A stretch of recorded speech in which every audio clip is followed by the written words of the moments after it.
Now we're going to discuss how to use binary search to solve optimization problems. The example problem we use is from COCI, so that's a Croatian online competition in informatics. So it's their high school computing informatics competition, but this is online, open to the world. So COCI often have interesting problems.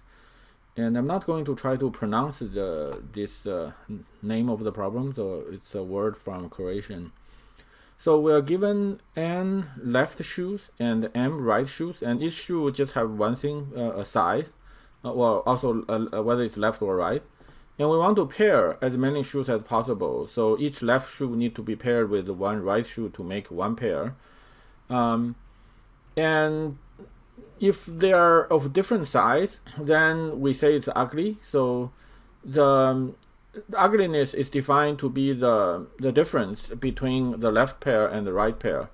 And after we paired all of them, we want to consider the ugliness is defined as the maximum absolute difference between the pair. So we have many pair of shoes, each of them is ugly when they don't the size of left shoe and right shoe don't exactly match, and we take the maximum of that and we want to minimize that. So we want to find out what is the number so that we can match the shoes such that all the shoes have ugliness no higher than that. So we want to minimize that number. So in an M up to 100,000, and the shoe size are in the range between 1 and 10 to the 9.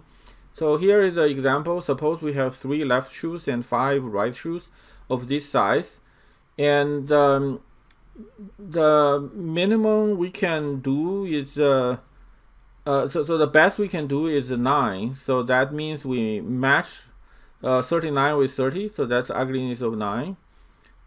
We match 42 with 40, and then 56 with 50.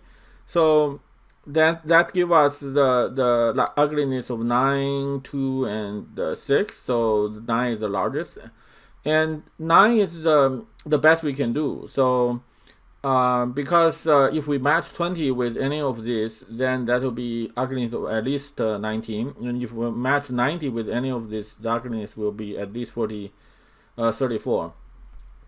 So that's this problem. So well, naturally one will try to see, well, how do I minimize this, right? So given starting from the left shoe and right shoe, can I match them, find the pair, match them to minimize this? Maybe I can try some greedy strategy to decide given this, I should match this way instead of waiting. But it's really difficult to see how that would work. And in fact, I don't think a greedy approach would work. It might be possible to do dynamic programming, but it's not clear either. However, the problem have this property that suppose we have a target. Suppose we want to say, I want to reach 9. Then that should be easy to check, because looking at 39, we're going to generate 3 pairs. So we're going to match each one of them. If our limit is 9, we know we cannot do 20. So we look at next. Well, 30 would work. So then we just take it. So then for 42, then 40 work, we just take it. And if we are checking 8, then we will see for 39 we can take 20, we cannot take 30, we can take 40. So 39 matches with 40. And 42 we can match with 50, but then 56 only have 90 to match, so then it will not work. So we are able to check whether a particular ugliness can be achieved. So these calls for binary search.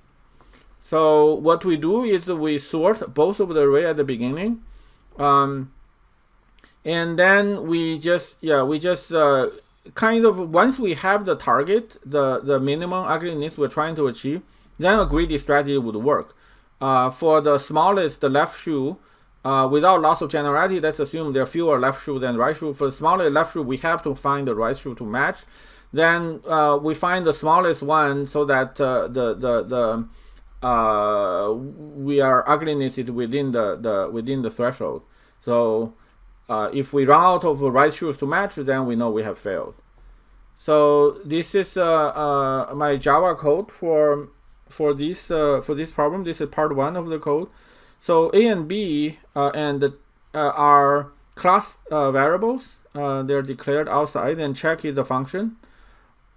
So first reading the data, reading left and right, and sort them. And then I use A and B for the two array, but I want A to be always have no more elements than B. So A is always the shorter one, so that I know I need to match everything in A. So I do binary search, the minimum and so I know the ugliness cannot be more than 10 to the 9 because all the values are less than 10 to the 9. So I do this, and I'm checking whether a particular value is achievable, and that is down here.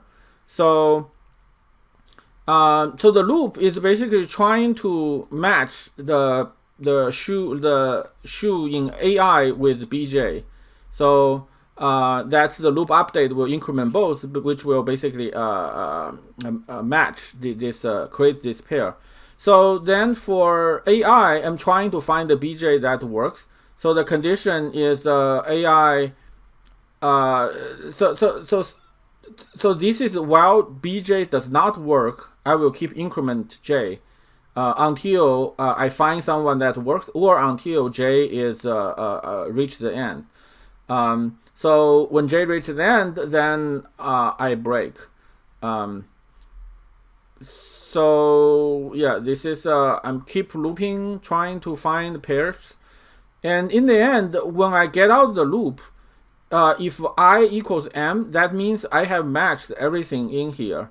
So I have matched all the M element in A. So then that means it succeeds. So otherwise, I get out because I have run out of element in B to match the element in I. So in which case I will fail.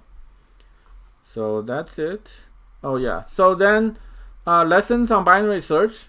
So you should understand the API in your language of choice. So a Java binary search have its limitation. When it finds an element, it only return arbitrary one. You don't know which one it is. And you should definitely know how to write your own binary search when you need to do so. And my suggestion is when you write binary search, write down invariants as a comment. So until you are really fluent with binary search, you can just keep everything in your mind. And binary search can be used to solve optimization problems. And it's applied typically when you directly optimize, directly try to come up with optimal solution is hard. However, if you have a threshold you are trying to reach, you can checking that is easier.